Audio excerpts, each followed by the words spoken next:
thought there was no way out. Yeah, I used to be scared of the light,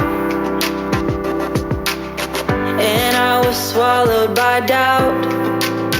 I'd forgotten what freedom was like. Puzzle pieces on the floor, they don't fit in anymore. I'm changing, I'm changing. When they ask you who I am, what I've done and where I've been, there's one thing I want you to say. Tell 'em I'm brave, see it on my face. I am bigger than anything coming my way. It's a new day, now I'm not afraid. So if anyone asks you how I overcame, you can tell 'em I'm brave. Some days I come out on top, and some days I can't catch a break. But when the fire don't stop, I won't wish my troubles away. I've been down and I've been out, but if you look at me now, I'm moving into better, brighter days. Yeah, this hope is here to stay. There's only one thing you can say. Tell 'em I'm brave, see it on my face. I am bigger than anything coming my way. It's a new day, now I'm not afraid.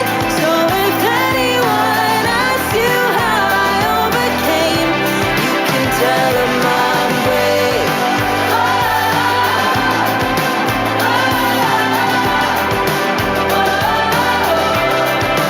We're gonna fight, gonna be alright. We're gonna fight together every step of the way. Tell 'em we're brave, see it on our face. We are bigger than anything coming our way. It's a new day, we're not afraid. So if anyone asks you how we overcame, you can tell 'em we're brave.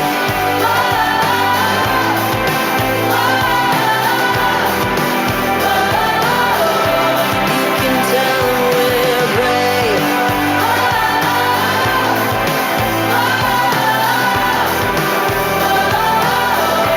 You can tell 'em we're brave.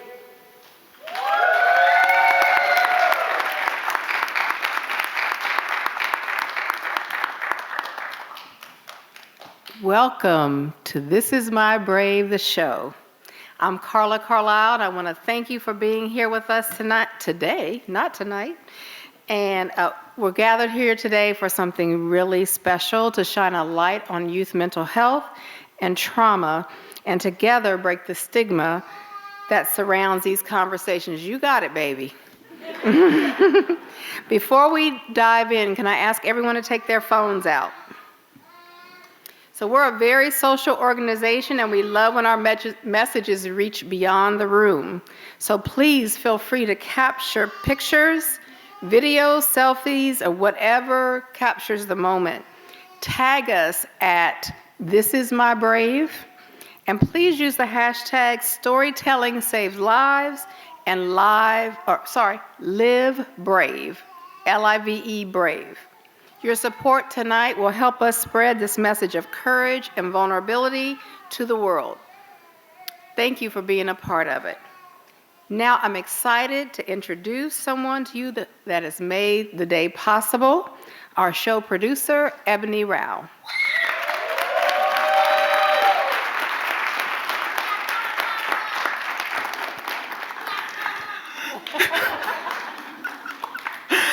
Thank you all so much for being here. My name is Ebony Rao. I am the show producer for This Is My Brave, the show, CharMeck 2024. I am also the Senior Health Program Manager for the ReCAST program with Mecklenburg County Public Health. ReCAST stands for Resiliency in Communities After Stress and Trauma. We are a program that works to uplift and acknowledge mental health, trauma, and the need for more trauma-informed care across our community. Our hope is that the work we are doing here today will uplift and bring to light mental health, the ability to find hope in the midst of darkness, and our world filled with young adult and youth voices who long for you to understand how they can be strong and thrive in the midst of difficulty. First and foremost, I'd like to thank all of you for being here today, in particular recognizing our community leaders and many of the production team members who have made this day possible. If you are a production team member, I hope that you will stand really quickly and let us thank you for the hard work that you have put into bringing this show to light.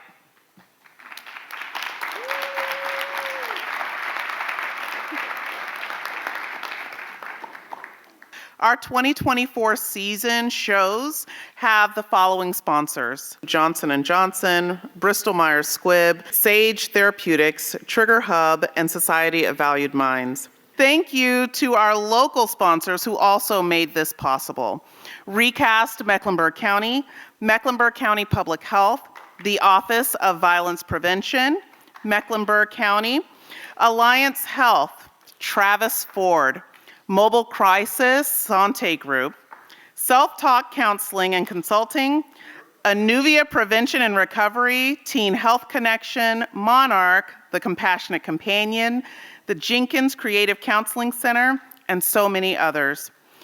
We would also like to thank the many wonderful partners who provided in-kind donations such as amazing rehearsal space, audition space, time, material, food, and so many other things to help this go off. Lastly, I would really like to thank the national This Is My Brave team who have supported us through lots of questions, through hurricanes, through rescheduling, and so much more. Thank you to everyone who has made this possible. I want to specifically thank these amazing youth and young adults who are here as a part of this show and who have worked so hard. Thank you.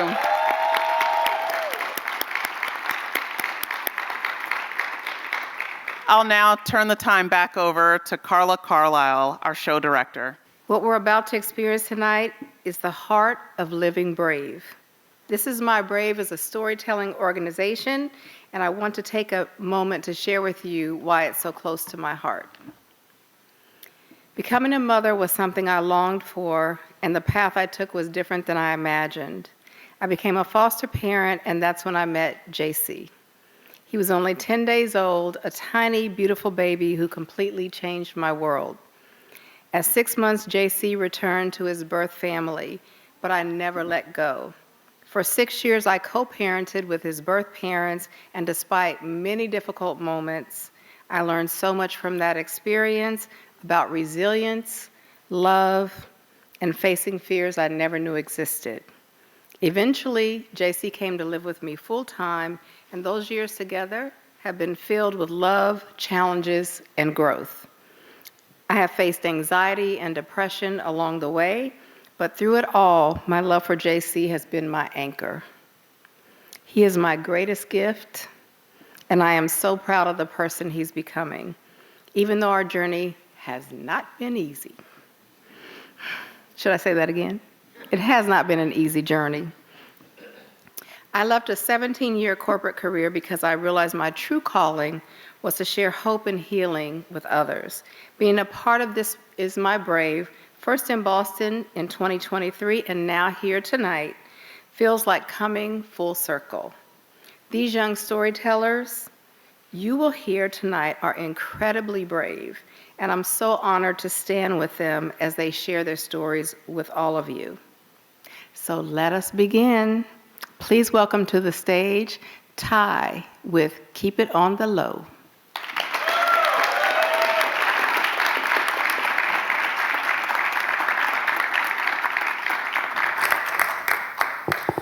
How you guys doing today? So, taking on the death of my stepfather while also dealing with depression for over 8 years of my life led to multiple suicide attempts.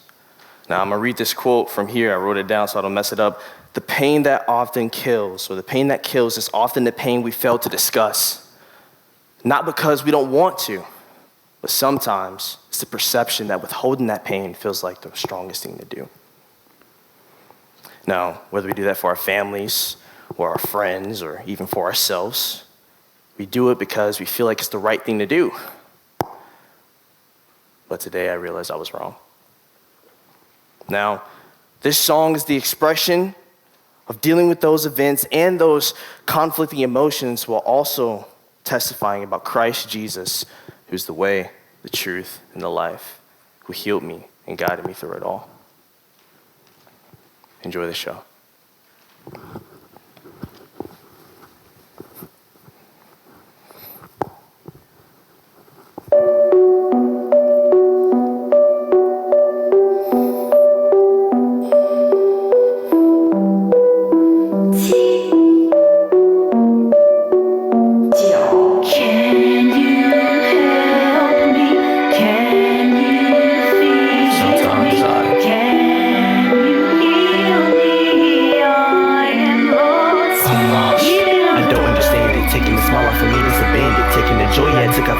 Taking the body, my spirit is sending, yeah. On my knees praying forgiveness in the forest, but like I be my witness. I don't know why he did it, send him up. Down in the water, but he raised him up. Word of faith, but I came to my senses. Still on my wits, but I ask for forgiveness. No, I'm not perfect, but running away, it ain't fitness. I'm smiling and face like I go to the dentist. Lies, young or sad, out of my sins, and that's why I'm mad. I got the Father, the Son, the Spirit of one, but oh no, what do I have? Listen, on the mic like I'm preaching, hype on the pulpit. I just think it's funny how these hypocrites are moving. Always judging others, it's a shame. How they shoot quick, can't even grieve in peace. That family too stuck on stupid. Oh Lord, it's my pain and sinning. Expressing how my father died, so is it sad I'm grinning? I'm just moving on the low, have been on bad. On my knees, not mad. I'm just thanking God for all the love he showed he had. Like yo, wanna vent to homie, so I called. And I'm just waiting on the answer, but I'm lost. Now I don't even wanna talk to y'all. I read some cup, I can't speak it all. Pain for God, I need withdrawal. And I'm just waiting on the answer, but I'm lost. Sometimes we think you really care at all.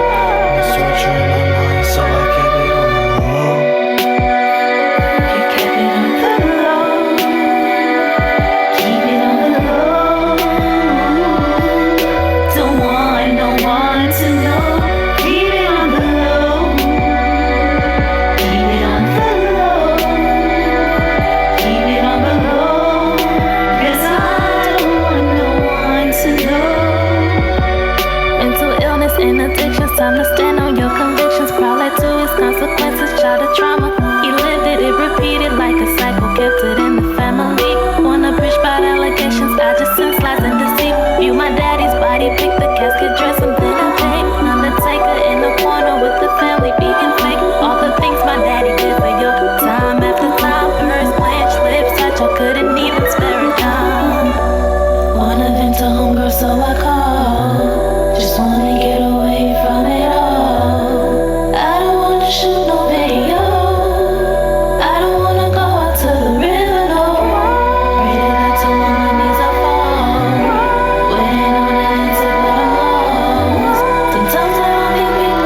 If you're going through anything in this life, anything in this world, don't be afraid, but do what it says in Acts chapter 20.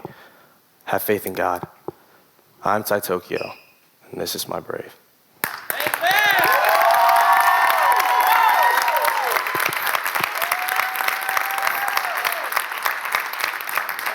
Next up, I'd like to introduce Cassidy with her amazing piece, Leap of Faith.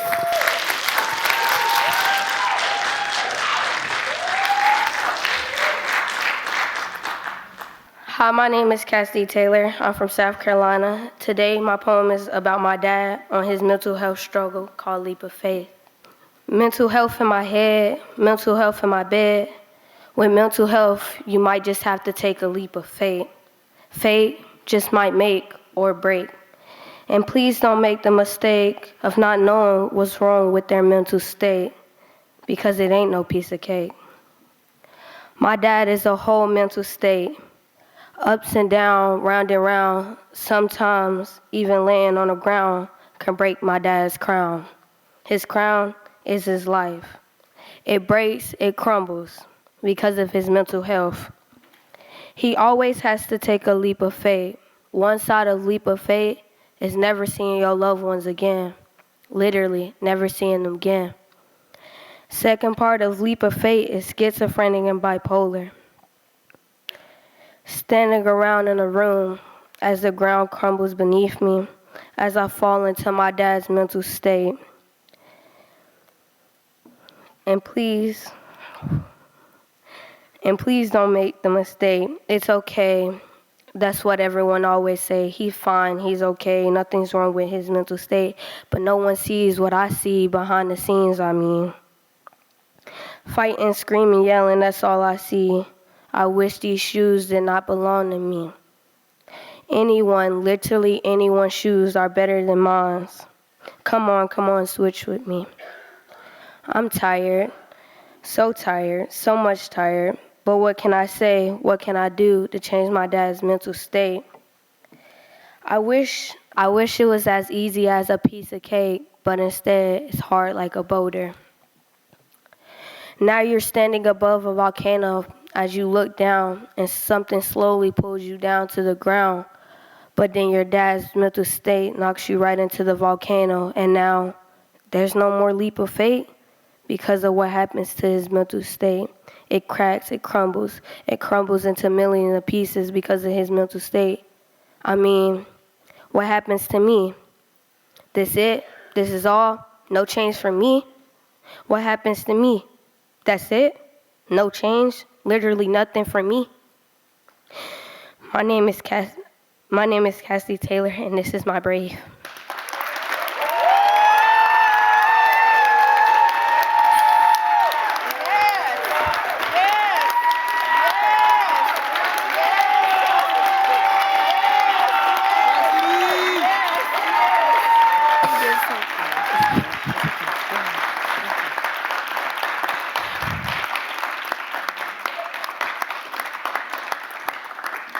Next up is Cate with Weight of Perfection.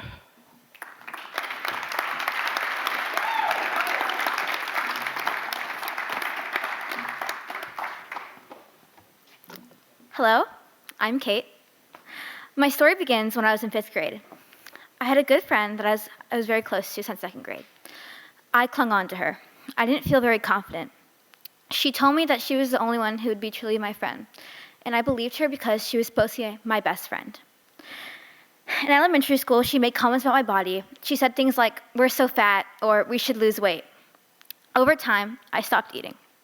I lost a lot of weight. Along with the weight loss, I started getting positive comments and then started to hang out with the popular kids. I liked the attention and started changing the way I dressed and paying more attention to my looks. My mental health was declining. My friend told me very serious things. She told me that not to tell anybody. I was afraid I would lose my best friend. I didn't know how to react when she told me about the serious situation she was in, so I just kept it a secret. It made me feel guilty and very responsible for her for a while. I was worried for her. I thought it would help me to stay friends with her if I didn't share her secret. I couldn't handle the pressure anymore of holding the secret any longer. I told my mom about my friend. There was a big meeting with the families, and my friend is very mad at me. She decided not to be friends with me any longer. I felt broken. I felt lost without her. I felt like I couldn't rely on anyone else. During all this, I still wasn't eating due to the stress of the secret and the comments made about how I looked. My mom noticed the big changes, so she decided to take me to a doctor. I didn't tell them I wasn't eating either, but they referred me to an eating disorder program for an evaluation. I still didn't admit that I wasn't eating, but they saw the signs of my blood work. They wanted me to go to a residential program in another city to pull me from school for at least 4 to 6 weeks. I was scared. I didn't want to leave home. I didn't want to be 3 hours from Charlotte. I wanted to know if we could go anywhere else. Through the help of my doctor, we found great therapists in Charlotte that helped me on an outpatient basis with my relationship with food. I went in person, online, and checked in all the time. They helped me understand that healthy choices and that food was good for me. I still go to them and talk about things. We still talk about eating, but also life and what's going on with school and family. At school, I also have chosen to be confident and be more positive with friends. I look forward to going to school. My friends around me don't worry about how I look as much. It reminds me of fun and laugh. Now I go to Northwest School of the Arts to learn about musical theater. This is a great place to put my energy and surround myself with people who have the same interests. I feel like I found my people who are following their hearts and being with others to do the same. We get each other and we support each other. I haven't forgotten about the time that I wasn't doing well due to my eating disorder because I know it has impacted me so much. I know I'll never forget. Because of this, I'll continue with my therapy and surrounding myself with positive people who care about me. I'm Cate Baldauf, and this is My Brave.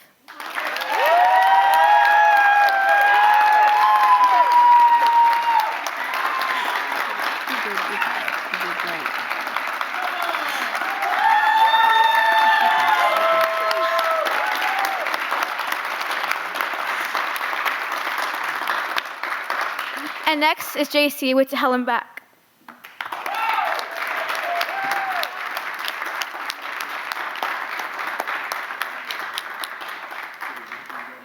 My name is JC, and I am 14 years old. I have been through a lot in my life.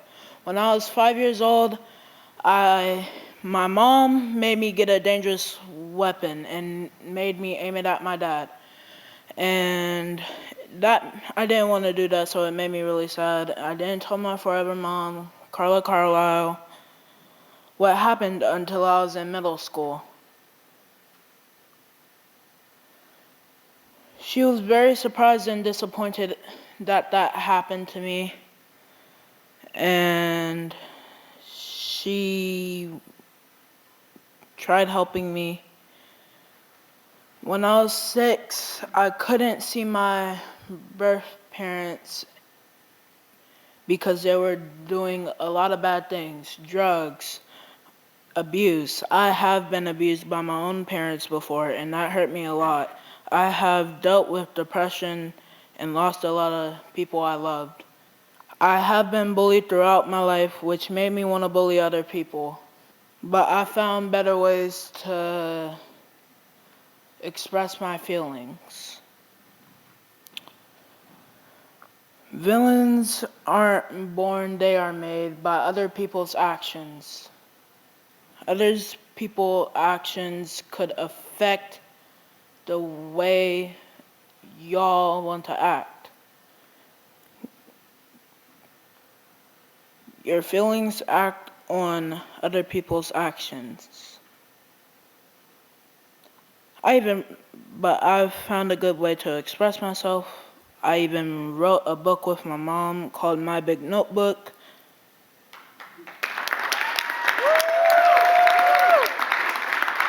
And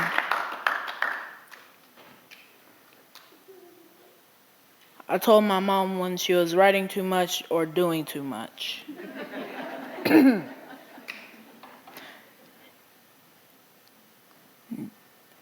The book is awesome. My mom does these workshops with kids and parents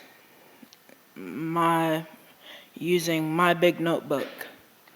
My dog Spike is a 4-year-old miniature pinscher who is a very helpful companion in my life. Trust me when I say this, I honestly thought it was over when my birth mom died. I had bad feelings, bad thoughts, and I felt like it was over. But it got better. And it will get better for y'all too. I talked to some of my friends I really trusted. I talked to my mom, Miss Q. I talked to my therapist, Miss Brooke. Big shout out to Miss Brooke, who helped me describe my feelings, and I always feel better after I see her. If you ever feel like you can't go on, think of the people who you love most and how it would affect them. It won't just affect you physically, it could affect people mentally. I may not know each and every one of you here. I may not know you at all. But I care about people on earth, and I don't want anything to happen to you. You are going through emotions, and that's okay. And you will get over them. You just need help, and that's okay. My name is JC, and this is My Brave.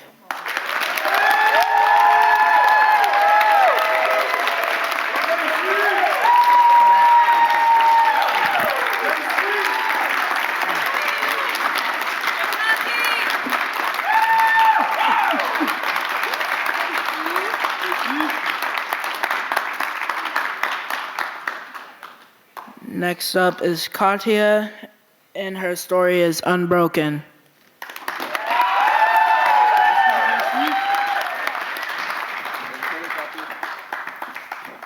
I'm sometimes scared to feel too much. All I think I've done is make bad decisions, and it's always ended badly for me. For at least half my life, I struggled with my mental health. Developing anxiety at a young age had me questioning my existence and how I looked. I attached myself to people because most of the time it was unintentional, because I felt like I wasn't loved.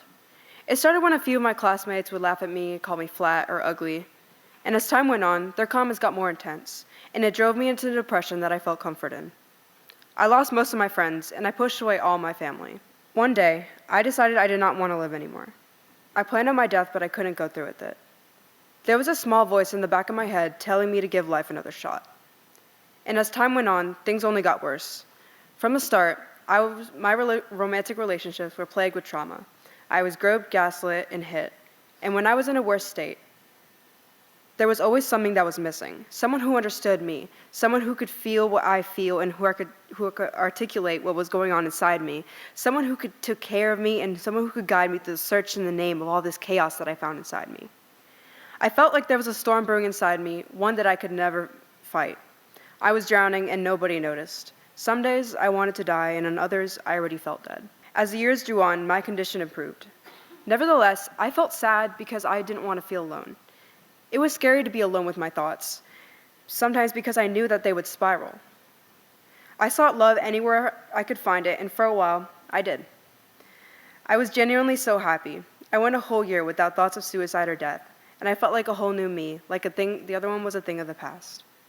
Although I was happy, I didn't deal with any of the trauma in my past, and it caused that relationship to come to an end. I felt nothing. I was numb. I went back to that familiar place of sadness that I found comfort in. A month after it ended, I was sexually assaulted by a guy who I thought was my friend. I felt the whole world was against me. I lost myself and the ability to trust and love I had just 2 months prior. I felt used, and I let others step all over me because I felt like I needed to have a purpose. All this brought me to an all-time low, and yet that voice in the back of my head persisted.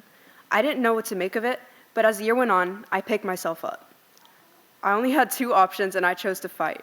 I wanted to discover who I was, what caused my thoughts, questions, and emptiness, and how I could feel, name, express it, and find myself in this chaos, and how I could make this chaos in the world change. About 6 months ago, I decided it was time to make a change in my life. I saw my best friend go through something similar, and she inspired me to get better. I was done letting my trauma define me. I wanted to be the girl that everyone in my life knew I could be. I went through a development and growth that I never envisioned until recently. I'm an introvert, someone with an extra sense, and I feel, see, and think things very deeply. This has always been something that has gotten in my way because I feel everything so intensely, and it can cause me enormous damage. I learned my lessons from this, and I formed my vision and my passion. I want others, help others see that and feel things that can be different. Because it is possible as long as you're willing to look at yourself with the most genuine and pure intentions and to express this. I've learned to forgive the people who hurt me because I knew that's what a God would have wanted for me. I learned to love the parts of me I used to hate. I learned valuable lessons that I would have never learned if I didn't go through the things I went through. I've been going to therapy for almost 9 years today, and I'm still on my journey of healing. You are never alone, and God will always be in your corner. If you get anything out of this, remember that what happens to you does not define you as a person. As my mom has always told me, you are beautifully and wonderfully made. My name is Katia, and this is My Brave.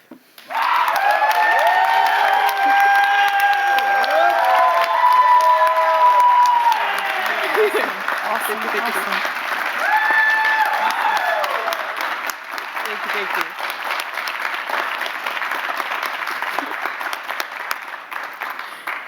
Next up is Victoria with her piece, Breaking the Silence.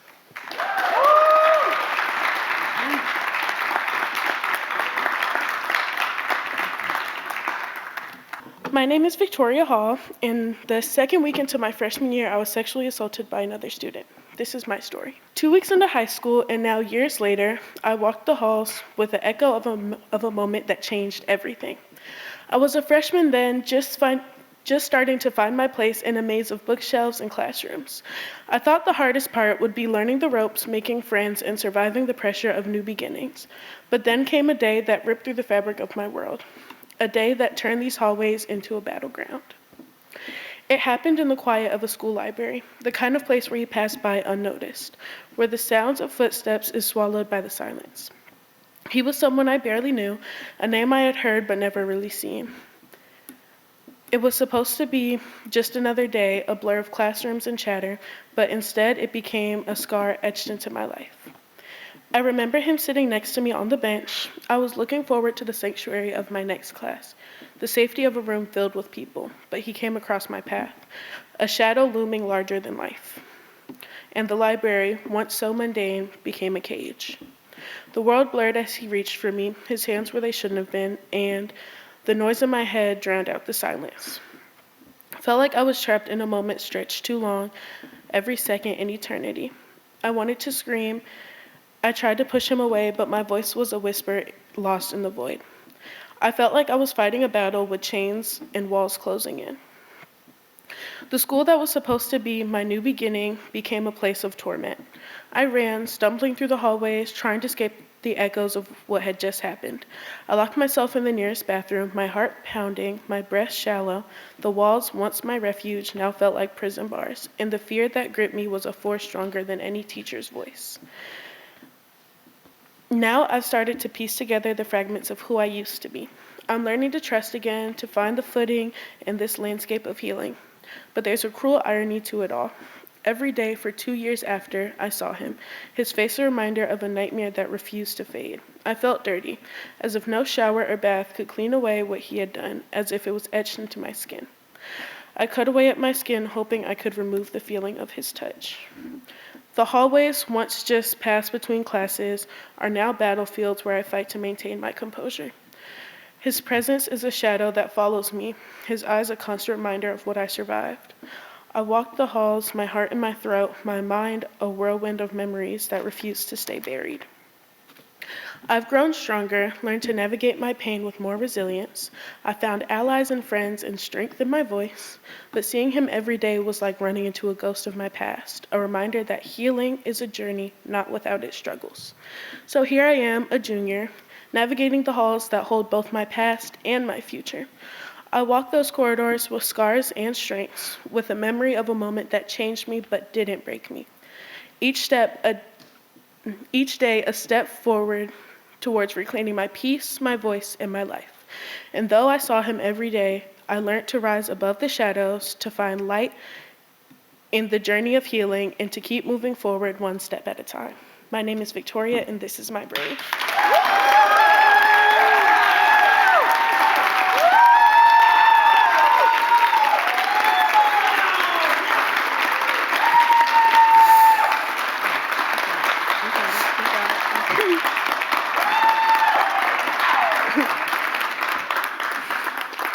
Next up is Harmoni with her piece, Dance Till Death.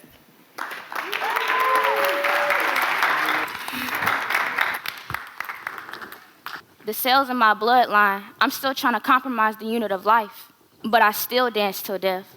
I dream and think and dream big things I've never seen, but I still dance till death. The loss of a brother, a mother, a father, and a daughter, but I still dance till death.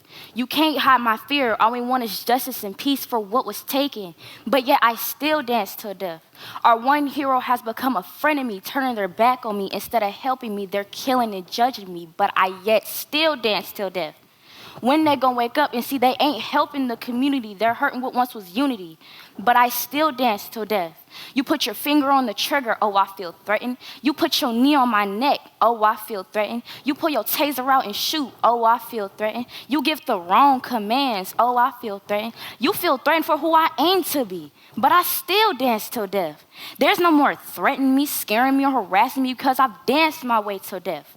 All you do is pull the trigger and play victim, but we all know who the real victims are. They danced their way till death. Say their names. Larico Williams, that's my father.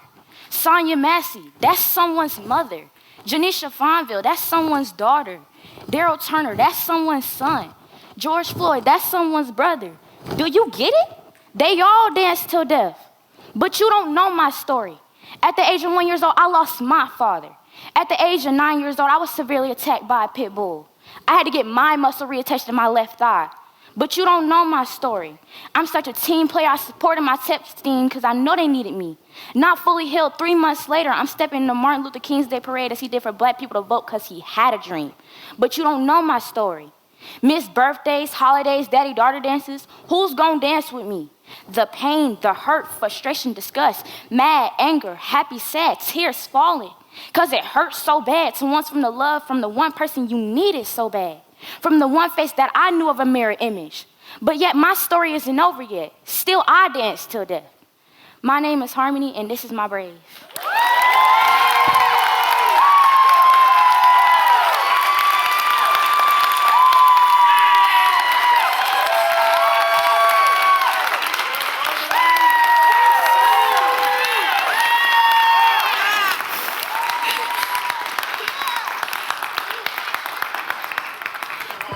Next up is Darius with his piece, Keep Going.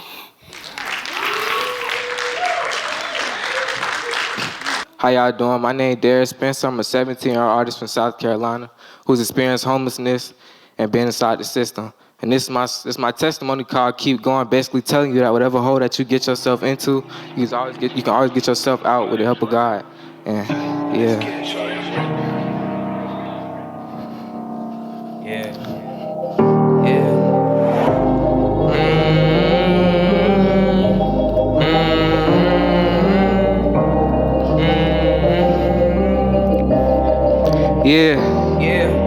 Went through so much ups and downs, that's why I hold my crown. And no, you cannot take it now, gonna make my mama proud. Don't you quit, cause you right there, just keep going, my sis. Don't you quit, cause you right there, just keep going, my brother. Went through so much ups and downs, that's why I hold my crown. And no, you cannot take it now, gonna make my mama proud. Don't you quit, cause you right there, just keep going, my sis. Don't you quit, cause you right there, just keep going, my brother. See, I was 15, my mom was getting evictions on her, and we ain't had G's, so I had been the man my daddy couldn't, so I low 3. I ran up to the store so quick, yes, I was so hungry. I got a family to feed, I need the bus over on me. I got it back and I left. They go 12 was waiting on me, man. I can't believe this. My got my own scene, man. What my mom go thinking me, Lord, please, it's gotta be a dream, man. Went through so much ups and downs, that's why I hold my crown. And no, you cannot take it now, gonna make my mama proud. Don't you quit, cause you right there, just keep going, my sis. Don't you quit, cause you right there, just keep going, my brother. Went through so much ups and downs, that's why I hold my crown. And no, you cannot take it now, gonna make my mama proud. Don't you quit, cause you right there, just keep going, my sis. Don't you quit, cause you right there, just keep going, my brother. Pick me to the ground, they had put me in handcuffs. Sent me to the station, I said I ain't saying nothing. 21 to 45, oh boy, you out of luck. And you just 15, you better pray yo ain't stuck. Man, what? That's that. But my head hardness, they had threw my ass in county 2 weeks later, went to the bricks. Yeah, my first day I got jumped in, that same day I made y'all win. I've been putting belter, my mama Dukes ain't raised no. I ain't get to see my fam, but on my own learn how to pray. I was speaking in tongues, hoping that God can make a way. Fast for a couple. It was the judge's birthday. She had let me off with 18 months probation. I said, wait. Then I looked back at my mama, she was crying out fast. I said, Mom, coming home so you can wipe those tears away. And I'm sorry that I hurt you. You forgive me, are you straight? Yes, I'm sorry that I hurt you. You forgive me, are you straight? Went through so much ups and downs, that's why I hold my crown. And no, you cannot take it down. Gonna make my mama proud. Don't you quit, cause you right there. Just keep going, my sis. Don't you quit, cause you right there. Just keep going, my brother. Went through so much ups and downs, that's why I hold my crown. And no, you cannot take it down. Gonna make my mama proud. Don't you quit, cause you right there. Just keep going, my sis. Don't you quit, cause you right there. Just keep going, my brother. My name Darius Spencer, and this is My Brave.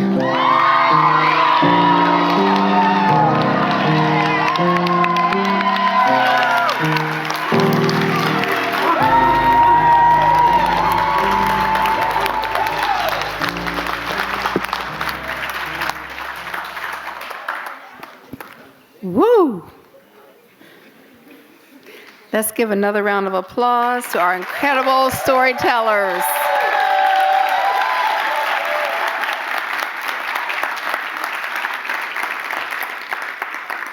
They have shared something so powerful and so personal with us. Their stories about mental health, trauma, and so much more. These are conversations we need to have more often. If you feel comfortable, I'd like to ask you to stand if you or someone you love has been touched by mental health, substance use, or personal trauma.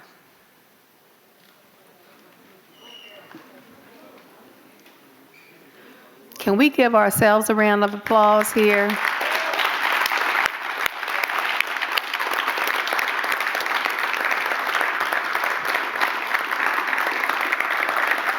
Yes. Yeah.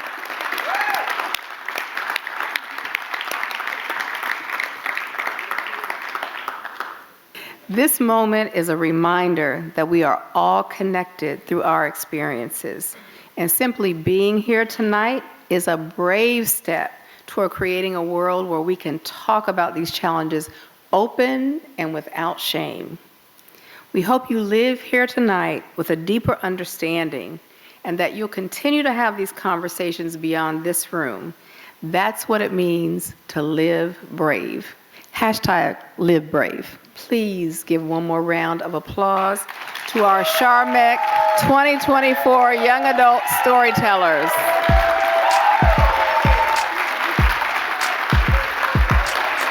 I thought there was no way out, but I used to be scared of the light,